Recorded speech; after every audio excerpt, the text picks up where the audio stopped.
یہ ملا لوگ جنہوں نے دین کو کھیڈ بنایا، یہ بیچارے جو اسلام آباد میں ختم نبوت کا دھرنا دے کے بیٹھے، یہ تو نبی کا نام استعمال کیا گیا، ان کو کیا پتا ختم نبوت کیا ہے؟ چھاننیاں بولن لگ پئی انہوں نے ختم نبوت کی ہے۔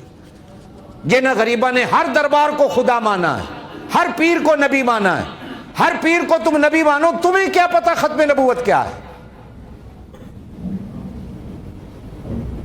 یہ تو پیسے دے کے بٹھایا گیا، اگلوں نے پیسے بانٹے بعد میں لے جاؤ، اور اگر پیسہ نہ ہوتا تو وہ دونوں جو لیڈر تھے وہ آج لڑ رہے ہوتے، اس لیے کہ پیسہ ایک کھا گیا دوسرے کو کچھ نہیں ملا۔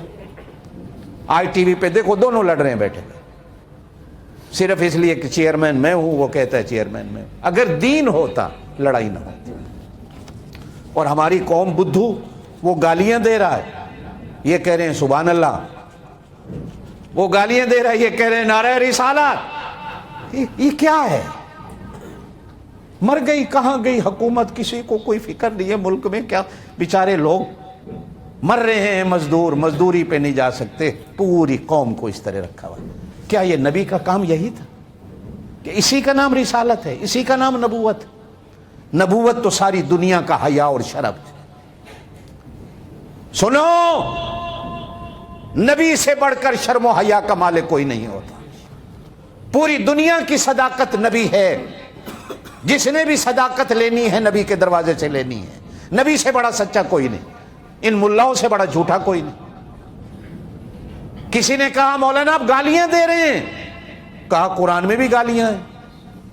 اب ایمان سے آپ اور میں تھوڑا سا سوچیں بیٹھ کر، میں ان مولویوں کو بھی دعوت دیتا ہوں جو یہاں والے بھی ہیں، جو ان کی ہاں میں ہاں ملا رہے ہیں، کیا قرآن گالیوں بھرا ہے؟ قرآن تو محبت بھری ایک کتاب اور ایک کلام ہے۔ کیوں قرآن کو بدنام کیا جاتا؟ جہاں قرآن نے کہا ہے وہ نبی کے دشمن کو کہا ہے۔ ولید بن مغیرہ کے بارے میں سورہ نون والقلم میں، حماز مشاء بنمیم مناع لیکن اس میں بھی ماں بہن کی گالی قرآن نے نہیں دی،